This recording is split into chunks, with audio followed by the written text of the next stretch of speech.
What really happens when a joke goes too far and someone you love decides not to forgive you? I never thought a simple kiss at a party would end my relationship, but the next morning I found legal documents on the kitchen table. How could a single night destroy everything I'd built with him? Before we dive deeper into this story, I have one small request. Please subscribe, drop a like, comment, and hit that hype button to boost this channel so more people can discover these incredible stories. The bass thrummed through the downtown event hall as I adjusted my black dress for the third time. Eliot stood across the room, deep in conversation with his accounting colleagues, barely acknowledging my existence. Again. I'd been trying to catch his eye for 20 minutes, but he was completely absorbed in some boring discussion about quarterly reports. "You look amazing tonight, Morwenna." Josh O'Malley appeared beside me with 2 drinks, his Irish accent making even small talk sound charming. I'd met him through mutual friends a few months ago, and he always seemed to notice me in ways Eliot didn't anymore. "Thanks," I smiled, accepting the cocktail. "At least someone appreciates the effort I put in." Josh glanced toward Eliot, then back at me with a knowing look. His loss if he's too busy to see what's right in front of him. The alcohol warmed my chest, mixing with the frustration I'd been carrying for weeks. Eliot and I had been together for 4 years, living together for 2, but lately he felt like a stranger. He worked late, came home exhausted, and barely touched me anymore.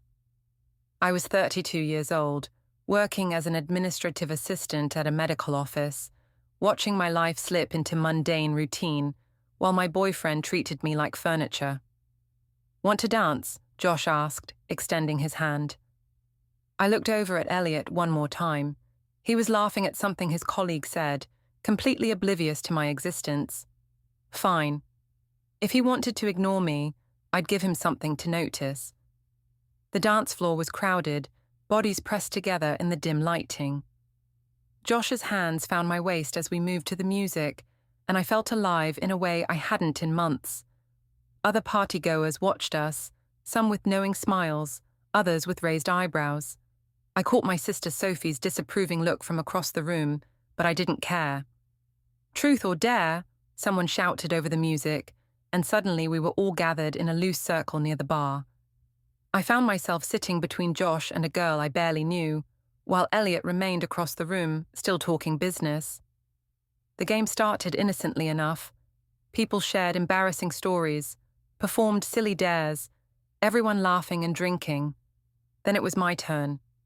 "Dare," I said without hesitation, the alcohol making me bold. "Kiss the hottest guy here who isn't your boyfriend," the girl next to me challenged with a wicked grin. The circle erupted in oohs and laughter. I felt everyone's eyes on me, phones already coming out to record the moment. This was it. My chance to get Eliot's attention, to make him see what he was losing by taking me for granted. I turned to Josh, who looked surprised but pleased. "Just a game, right?" I whispered. "Just a game," he confirmed, leaning closer. Our lips met in what was supposed to be a quick peck, but Josh's hand cupped my face and the kiss deepened. The crowd cheered and I heard camera clicks, but all I could think about was how good it felt to be wanted, to be the center of attention instead of invisible. When we broke apart, I was breathless and grinning. The circle applauded, people were laughing, and I felt electric with the thrill of it all. That's when I saw him. Eliot stood at the edge of our group, his face pale and expressionless. Our eyes met across the circle, and something cold settled in my stomach. He didn't look angry. He looked devastated. "Eliot," I started to stand, but he was already walking away. "Don't worry about it," Josh said, squeezing my hand. "It was just a dare." But as I watched my boyfriend's retreating figure, I noticed several people still had their phones out, recording everything. The party continued around me, but suddenly I felt very alone. I found Eliot by the coat check, already putting on his jacket. "Baby, wait," I grabbed his arm. "It was just a stupid game. Everyone was doing silly dares." He looked at me for a long moment, and I saw something in his eyes I'd never seen before. disappointment so profound it made my chest ache. "I'll meet you at home," he said quietly, then walked out into the night. The ride home was a blur of anxiety and rationalization. It really had been just a game, hadn't it? People were laughing, having fun, being spontaneous. Eliot was overreacting because he was uptight and didn't understand how parties worked. I'd explain it to him, and everything would be fine. But when I woke up the next morning, Eliot was sitting at the kitchen table with his coffee, staring out the window. The silence between us felt heavy and dangerous. "We need to talk about last night," Eliot said without looking at me. I poured myself coffee with shaking hands, trying to appear casual. "What about it? We had fun at the party." "You kissed another man, Morwenna, in front of everyone." His voice was so calm it scared me. I'd expected yelling, accusations, drama, something I could fight against. This quiet devastation was harder to handle. "It was a dare, Eliot. A silly party game. Everyone was doing it." I sat across from him, reaching for his hand, but he pulled away. "You're making this into something it wasn't." "Am I?" He finally looked at me, and I saw the dark circles under his eyes. Because from where I stood, it looked like my girlfriend was making out with another guy while people filmed it. "You're being dramatic. It was one kiss during a game. If you'd been paying attention to me instead of talking about spreadsheets all night, maybe you would have seen it was harmless fun." The words came out harsher than I intended, but I needed him to understand this was his fault too. He'd been neglecting me for months, taking me for granted, making me feel invisible. What did he expect would happen? "So this is my fault?" Eliot's voice remained eerily calm. "I'm not saying it's your fault, but you haven't exactly been present lately. When was the last time you told me I looked beautiful? When did we last go on a real date? You work constantly, come home exhausted, and barely touch me. I'm 32 years old, Eliot. I need to feel wanted." "So you decided to get that feeling from Josh O'Malley?" "It wasn't like that. God, you're making me sound like some cheater when all I did was participate in a party game. You're being controlling and jealous over nothing." Eliot stood up abruptly, his chair scraping against the floor. "I need some air." "Where are you going?" "Out. I need to think." He grabbed his laptop bag and work files, which seemed odd for a Saturday morning, but I was too frustrated to question it. As the door closed behind him, I felt a mix of anger and panic. He was being completely unreasonable, but I also couldn't shake the image of his face when he saw me kiss Josh. I called my mom, needing someone to validate my perspective. "Oh, honey, men can be so sensitive about these things," Maggie Harker said when I explained the situation. "Your father once got upset because I danced with his brother at a wedding. They don't understand that women need attention and fun. Eliot will get over it." "That's what I thought. It was just a dare, Mum. Everyone was laughing." "Exactly. He's probably just embarrassed because it happened in public. Give him some space and he'll realize he's overreacting." But when I called my sister Sophie, her response was different. "Morwenna, what were you thinking?"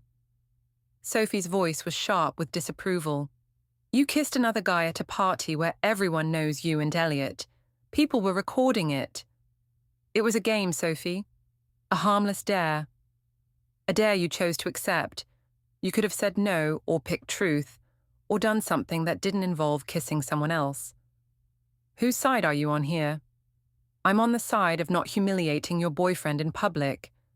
Eliot's a good guy, Morwenna. He loves you." "If he loves me, he'll forgive a silly mistake." Sophie was quiet for a moment.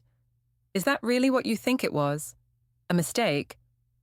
The question bothered me more than I wanted to admit. I hung up and tried calling Eliot, but it went straight to voicemail. So I did what felt natural. I texted Josh. "Thanks for making last night fun. Hope I didn't get you in trouble with anyone." His response came quickly. "No trouble here. You seemed like you needed some excitement. Your boyfriend looked pretty upset, though." "He'll get over it. It was just a game." "If you say so, let me know if you need someone to talk to." I stared at the text, feeling a flutter of something I couldn't quite name. Josh understood that it had been harmless fun. He didn't make me feel guilty or wrong for wanting to feel alive. Eliot didn't come home until after midnight, and when he did, he went straight to the guest bedroom without a word. Monday morning at the medical office was torture. I could feel my co-workers watching me, whispering when they thought I wasn't looking.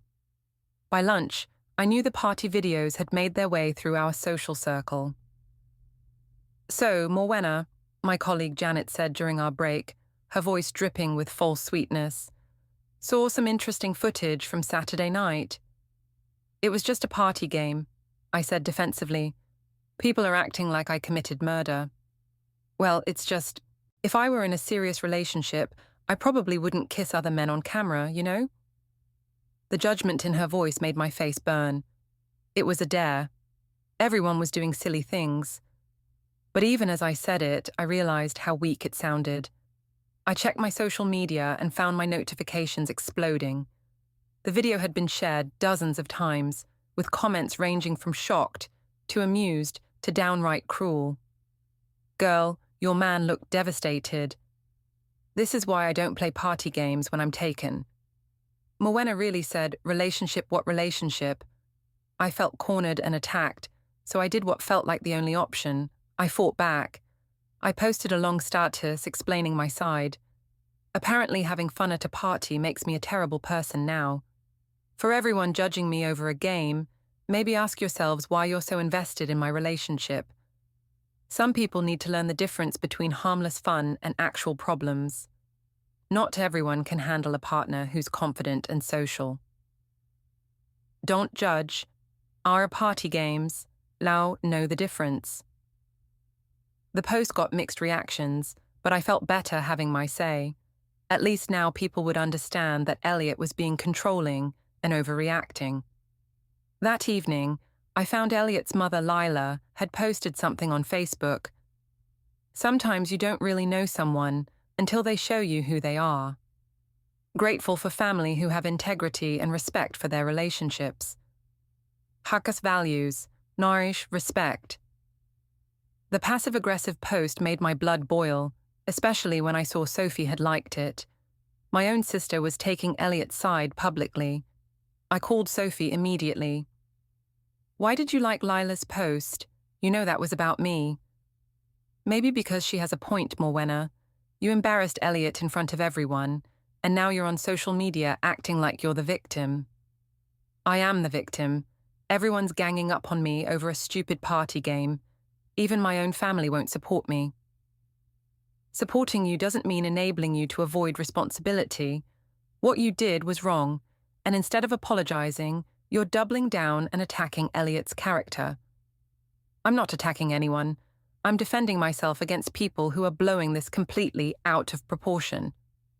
"Are we? Because from where I'm sitting, it looks like you kissed another man, got caught on camera, and now you're trying to make everyone else the problem." I hung up on her, furious and hurt. Even my own sister was against me. That night, Eliot came home late again, looking exhausted. He'd barely spoken to me in 3 days, and the silent treatment was wearing me down. "How long are you going to punish me?" I asked as he headed for the guest room. He stopped and turned around slowly. "Punish you?" "This silent treatment, sleeping in the guest room, acting like I don't exist. It's been 3 days, Eliot. I get that you're upset, but this is getting ridiculous." "Ridiculous," he repeated, like he was testing the word. "Yes, ridiculous. I made one mistake, if you can even call it that, and you're treating me like I cheated on you with half the city. It was a party game, not an affair." "A party game," he said in that same flat tone. "Stop repeating everything I say like that. Talk to me. Tell me what you're thinking." He looked at me for a long moment, and I saw something shift in his expression. "I'm thinking that we need to have a serious conversation. But not tonight. I need a few more days to figure some things out." "Figure what things out?" "Important things, Morwenna. Things that affect both our futures." The way he said it made my stomach drop. "What does that mean?" "It means I need you to be patient while I work through this. Can you do that?" I wanted to argue, to demand answers, but something in his tone warned me not to push. Fine, but I can't handle much more of this cold shoulder treatment. I understand, he said, then went to the guest room and closed the door. I lay awake that night wondering what he was planning and why his calmness scared me more than anger would have. The family dinner was Eliot's idea, which should have been my first warning. We met at Romano's, a cozy Italian restaurant where we'd celebrated anniversaries and birthdays. Now it felt like a tribunal. Eliot's mother Lila arrived first, her lips pressed into a thin line of disapproval. His brother Darren came with his wife, looking uncomfortable. My mother Maggie swept in like she was preparing for battle, and Sophie reluctantly took a seat at the far end of the table. "Well, this is cozy," I said, trying to lighten the mood. Nobody laughed. "I think we all know why we're here," Lila said, her voice sharp as glass. "Some things have happened that affect this whole family, and we need to address them. If by some things you mean a harmless party game that everyone's blowing out of proportion, then sure," I replied, feeling my mother's supportive squeeze on my arm. "Harmless?" Lila's voice rose. "You kissed another man in front of dozens of people, including family friends, and it's all over social media. My son is humiliated." "Your son is overreacting," Maggie interjected. "Young people have fun at parties. It's not the end of the world." "She's in a committed relationship," Darren said quietly. "There are boundaries." "Thank you, Darren," I said sarcastically. "Nice to know you're taking sides too." "I'm not taking sides. I'm just saying that actions have consequences." Eliot had been silent through this exchange, cutting his food with mechanical precision. Finally, he looked up. "Can I ask you something, Morwenna?" His voice was calm, almost conversational. "Of course. Do you think what you did was wrong?" The table went quiet. Everyone stared at me, waiting for my answer. I felt trapped, like anything I said would be used against me. "I think everyone's reaction has been wrong," I said carefully. "I participated in a party game. People are acting like I had an affair." "That's not what I asked. Do you think kissing Josh was wrong?" "It was a dare, Eliot. The whole point of truth or dare is doing things you normally wouldn't do. So you chose to do something you normally wouldn't do, something that involved kissing another man while your boyfriend watched." "You're twisting my words." "I'm trying to understand your perspective, because from where I'm sitting, it seems like you made a choice to kiss someone else, and now you're angry that there are consequences for that choice." "The consequences are completely disproportionate to what actually happened." "Are they?" Lila leaned forward. "Because what actually happened is that you disrespected my son, embarrassed our family, and now you're on social media calling him controlling for being hurt by it." "I never called him controlling on social media." Sophie pulled out her phone. Quote, "Not everyone can handle a partner who's confident and social." "What exactly did you mean by that?" I felt heat rise in my cheeks. "I meant that some people are more secure than others. You implied that Eliot's reaction was about insecurity rather than legitimate hurt," Sophie continued. "You made him the problem." "He is part of the problem. He's been distant and cold for months. He barely touches me, never tells me I'm beautiful, works constantly. I felt invisible, so yes, when someone paid attention to me at a party, it felt good. Maybe if he'd been a better boyfriend, none of this would have happened." The words hung in the air like a bomb. Eliot's face went completely white. "So it is my fault," he said quietly. "That's not what I meant. No, I think that's exactly what you meant." He stood up slowly, pulling his wallet from his pocket and placing money on the table. "You've made your position very clear, Morwenna. Thank you for that." "Where are you going?" "Away from this conversation, away from the blame and the justifications and the complete lack of accountability." He looked around the table. "I'm sorry you all had to witness this. I thought maybe we could work through it as a family, but I see now that was naive." "Eliot, sit down," I pleaded. "Don't make a scene." "I'm not making a scene. I'm removing myself from a situation that's become toxic." He looked directly at me. I can't do this anymore, Morwenna. I can't be with someone who hurts me and then makes it my fault for being hurt. He walked out of the restaurant, leaving me at a table full of people who were all staring at me with varying degrees of disappointment and pity. Well, Maggie said after a long silence, he certainly has a flair for the dramatic. But even my mother's support felt hollow now, because deep down, I was starting to realize that maybe, just maybe, I had made a terrible mistake. Eliot didn't come home that night, or the next. When he finally returned on Wednesday evening, he moved through our apartment like a stranger, collecting documents and personal items with methodical efficiency. "What are you doing?" I asked, watching him pack his important papers into a box. "Taking care of some business?" "What kind of business?" He didn't answer, just continued sorting through files. I noticed he was taking copies of our lease, insurance documents, bank statements, things that made my stomach clench with anxiety. "Are you leaving me?" The question came out smaller than I intended. Eliot stopped what he was doing and looked at me. Really looked at me, for the first time in days. "I don't know yet," he said honestly. "I'm trying to figure out if there's anything left to save."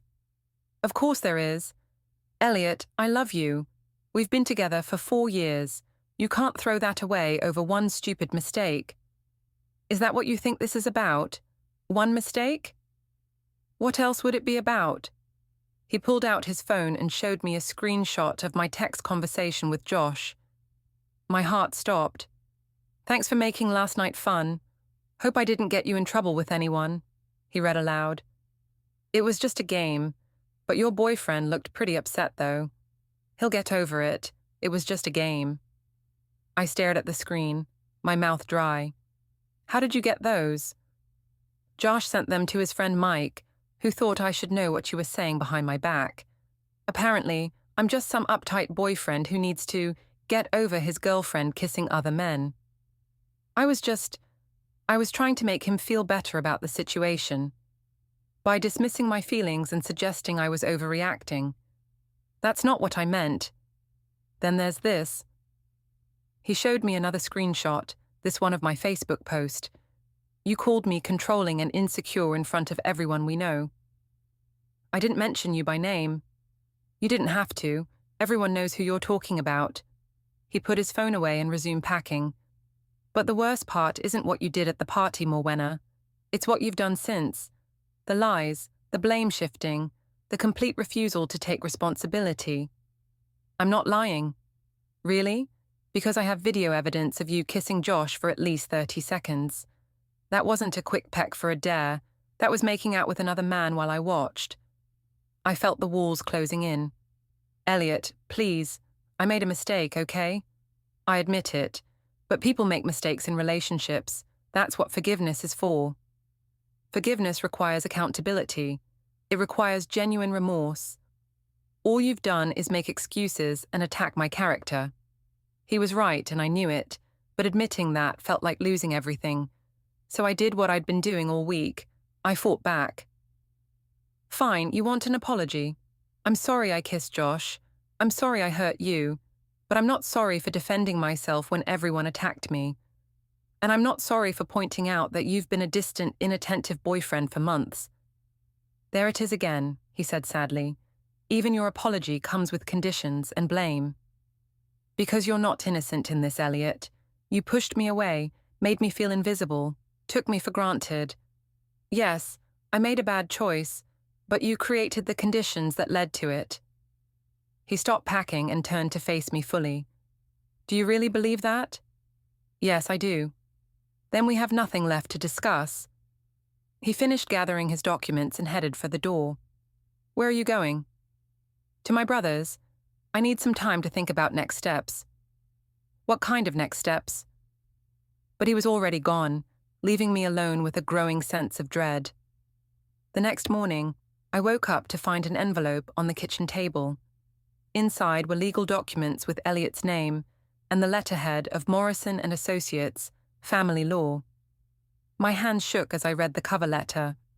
Ms. Harker, Please review the attached separation agreement and contact our office to schedule a meeting to discuss terms. He was serious. He was actually going to leave me over this. I called him immediately, but it went to voicemail. I called again and again until he finally answered. "We need to talk," I said, my voice breaking. "We tried talking, Morwenna, multiple times. It didn't work. Please don't do this. Don't throw away 4 years over one night." "I'm not throwing anything away. You already did that. I'll do anything to fix this. Therapy, counseling, whatever you want."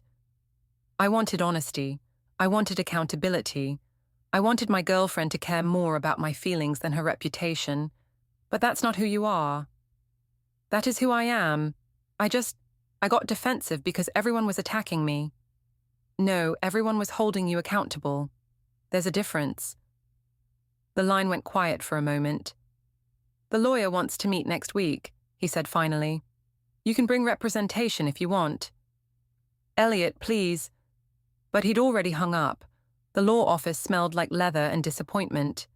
I sat across from Eliot at a polished conference table, a stack of documents between us like a wall. His lawyer, a sharp-eyed woman named Patricia Morrison, had laid out everything with clinical precision.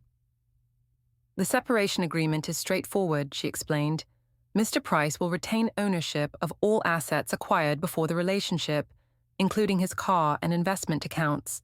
Shared assets will be divided proportionally based on contribution records."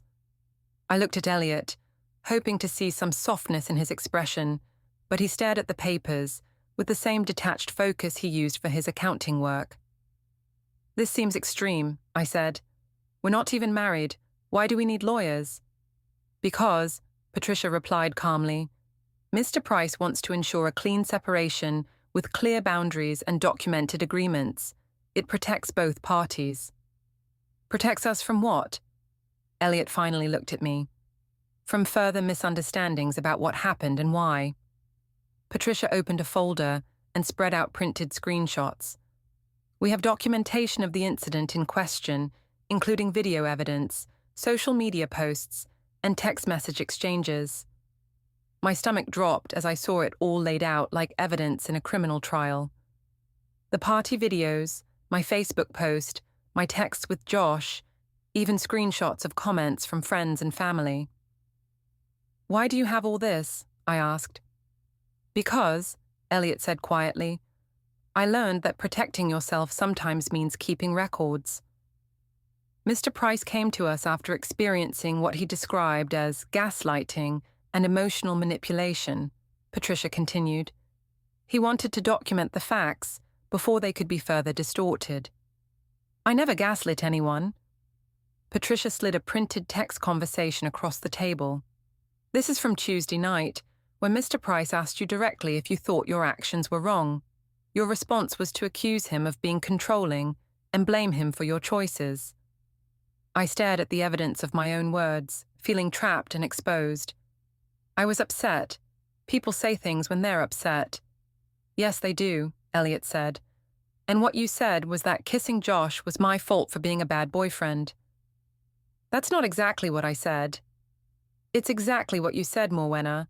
I have it in writing." Patricia pulled out another document. "We also have statements from witnesses at both the party and the family dinner, confirming the sequence of events and your responses." "Statements? You got statements from people?" "Your sister Sophie was particularly helpful," Eliot said. "She was concerned about your pattern of avoiding responsibility." The betrayal hit me like a physical blow. "Sophie gave you a statement against me." "She gave me an honest account of what she witnessed. So did Darren, and my mother, and 3 people from the party." I felt the room spinning. "This is insane. You're treating me like a criminal over a kiss at a party." "No," Eliot said, his voice steady and sad. "I'm treating you like someone who hurt me deeply and then spent a week making it worse instead of better." Patricia cleared her throat. "Ms. Harker, would you like to review the separation terms, or do you need time to consult with your own attorney?" "I don't need an attorney for this ridiculous charade." "Then let's proceed." She opened the agreement. "Mr. Price will move out by the end of the month. The lease is in both names, but he's willing to sign it over to you if you can qualify for the full rent independently. What if I can't? Then the lease will be terminated, and you'll both need to find new housing. We went through each item methodically. Furniture, utilities, shared subscriptions, even our cat. Everything divided with legal precision. It felt like watching my life get dissected by strangers. "There's one final matter," Patricia said, pulling out a thick envelope. "Mr. Price has prepared a statement about the incident for mutual friends and family. He wanted you to see it before it's shared." She handed me several pages of typed text. As I read, I felt my face burning with shame and anger. Eliot had written a calm, factual account of everything that happened, from the party kiss to my social media posts to the family dinner confrontation. He included quotes from my texts and Facebook posts, witness accounts, and a timeline of events. It was devastating because it was completely accurate. "You're going to send this to people?" "Only if necessary," Eliot said. "If you continue to spread false narratives about what happened or why we broke up, then yes, I'll share the facts. This will destroy my reputation." "Your actions destroyed your reputation, Morwenna. This just documents them." I looked around the room desperately, feeling cornered and defeated. "So that's it? 4 years together, and you're just going to throw it all away?" "I'm not throwing anything away," Eliot said, standing up and extending his hand to Patricia. "I'm protecting what's left of my dignity and moving forward with my life." He shook the lawyer's hand, gathered his copies of the documents, and headed for the door. "Eliot, wait," I called after him. He paused at the doorway and turned back one last time. "I really did love you, Morwenna. I hope someday you understand what you gave up." Then he walked out of the office and out of my life, leaving me alone with a lawyer and a stack of papers that documented exactly how I'd destroyed the best relationship I'd ever had. As I sat there in the sterile conference room, surrounded by evidence of my own poor choices, I finally understood what everyone had been trying to tell me. It was never about the kiss. It was about everything I did after. The lies, the blame, the complete inability to take responsibility for hurting someone I claimed to love. But understanding came too late. The man who had loved me for 4 years was gone, and I had no one to blame but myself. Patricia Morrison cleared her throat gently. "Ms. Harker, do you need a few minutes before we finish the paperwork?" I looked at the separation agreement one more time, then picked up the pen. My signature felt like the final period on the end of a very sad story, one where I was both the author and the villain.